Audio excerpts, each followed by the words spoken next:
로마서 4장. 그렇다면 우리 믿음의 첫 조상 아브라함 이야기를 이 새로운 관점에서 보면 어떨까요? 만일 아브라함이 하나님을 위해 이룬 일로 하나님의 인정을 얻어낸 것이라면 당연히 그 공로를 인정받았을 것입니다. 그러나 우리에게 전해진 이 이야기의 주인공은 하나님이지 아브라함이 아닙니다. 성경은 우리에게 이렇게 말합니다. 아브라함은 하나님이 그를 위해 하시는 일에 뛰어들었다. 바로 그것이 전환점이 되었다. 그는 자기 힘으로 바로 서려고 애쓰는 대신에 하나님께서 자신을 바로 세워주실 것을 신뢰했다. 만일 여러분이 열심히 해서 어떤 일을 잘 해낸다면 여러분은 보수를 받을 자격이 생깁니다. 그때 여러분이 받는 것은 임금이지 선물이 아닙니다. 그러나 여러분이 그 일을 감당할 수 없어 오직 하나님만이 하실 수 있는 일이라고 인정하고 그분께서 해주실 것을 신뢰한다면 바로 그 신뢰가 여러분을 하나님에 의해 하나님 앞에 바로 세워줍니다. 이렇게 하나님 앞에 바로 서는 일은 여러분의 힘으로 아무리 오랫동안 수고하고 애쓴다 해도 결코 해낼 수 없는 일입니다. 이는 전적으로 그분의 선물입니다. 이 새로운 관점은 다윗에게서도 확증됩니다. 그는 자신의 공로 하나 없이 오직 하나님께서 모든 것을 바로 세워주실 것을 신뢰하는 사람은 복이 있다고 말합니다. 그 범죄가 지워지고 지은 죄 말끔히 씻겨진 사람은 복이 있다. 주님께 그 죄를 청산받은 사람은 복이 있다. 혹시 여러분은 이런 복이 우리 종교의 길을 따르는 할례받은 사람들에게만 선언된다고 생각합니까? 우리가 따르는 길에 대해 들어본 적 없는 사람들, 하나님께 훈련받아 본 적 없는 사람들도 이런 복을 받을 수 있다는 생각은 못 해봤습니까? 일단 우리 모두가 동의할 수 있는 사실부터 말해보겠습니다. 아브라함이 하나님께 합당하다고 선언된 것은 그가 하나님께서 그를 위해 하시는 일을 받아들였기 때문입니다. 그렇다면 생각해 보십시오. 그 선언이 내려진 것은 그가 할례라는 언약 의식을 통해 몸의 표시를 받기 전이었습니까? 후였습니까? 맞습니다. 표시를 받기 전이었습니다. 그렇다면 그가 할례를 받은 것은 하나님께서 그를 당신 앞에 바로 세우시려고 오래전부터 그를 위해 일해오신 것에 대한 증거이자 확증의 의미였다는 뜻입니다. 아브라함은 다만 하나님의 이 일을 자신이 온 삶으로 받아들였던 것입니다. 또한 이것은 아브라함이 모든 사람의 조상이라는 뜻이기도 합니다. 다시 말해 하나님께 아직 바깥 사람인 이들, 하나님의 백성으로 인정받지 못하는 이른바 할례받지 않은 사람들이라도 하나님께서 자신들을 위해 하시는 일을 받아들인다면 아브라함은 그들 모두의 조상도 된다는 것입니다. 하나님에 의해 하나님 앞에 바로 서게 된 사람들이란 바로 이런 사람들을 두고 하는 말입니다. 물론 아브라함은 할례라는 종교의식을 거친 이들의 조상이기도 합니다. 그러나 이는 그들이 행한 그 종교의식 때문이 아니라 하나님께서 그들을 위해 행하시는 일을 믿음으로 받아들이는 모험의 삶을 살기로 그들이 결단했기 때문입니다.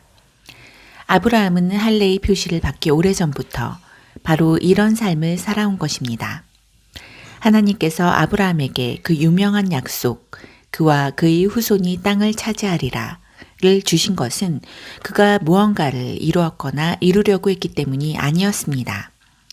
그 약속이 주어진 것은 그를 위해 모든 것을 바로 세워주시겠다는 하나님의 결정이 기초한 것이었습니다.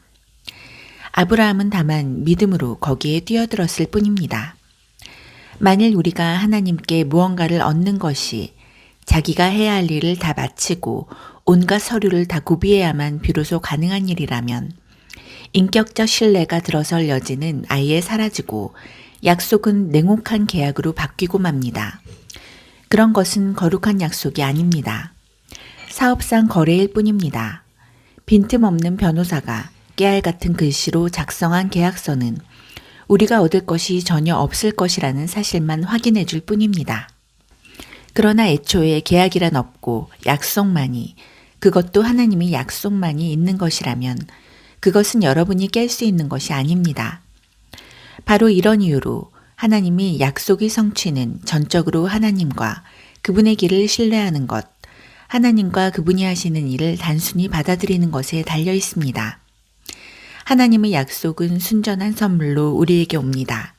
바로 이것이 우리 종교적 전통을 따르는 사람들뿐 아니라 그런 것에 대해 들어본 적 없는 사람들도 그 약속에 확실히 참여할 수 있는 유일한 길입니다. 아브라함은 우리 모두의 조상이기 때문입니다. 그는 우리 민족의 조상이 아닙니다. 그렇다고 한다면 그것은 이야기를 거꾸로 읽는 것입니다. 그는 우리 믿음의 조상입니다. 우리가 아브라함을 조상이라고 부르는 것은 그가 거룩한 사람처럼 살아서 하나님의 주목을 받았기 때문이 아닙니다. 하나님께서 보잘것없던 아브라함을 불러 대단한 사람으로 만드셨기 때문입니다. 성경에서 우리가 늘 읽는 말씀, 하나님께서 아브라함에게 하신 말씀이 바로 이것 아닙니까? 내가 너를 많은 민족의 조상으로 세운다.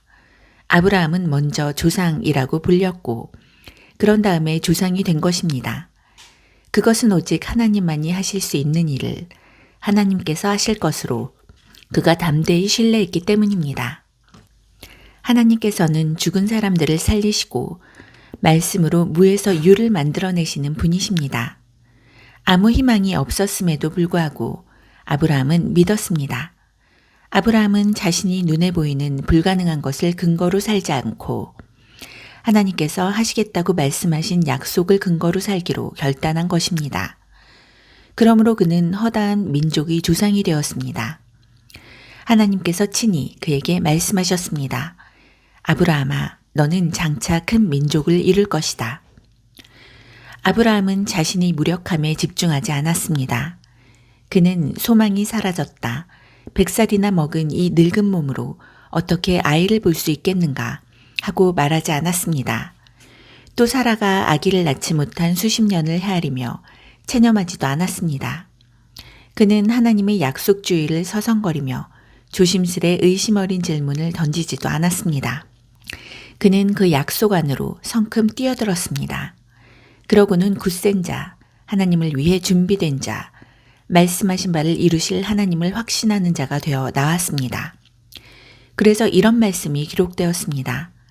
아브라함은 하나님이 그를 바로 세워주실 것을 신뢰함으로 하나님께 합당한 사람으로 선언되었다.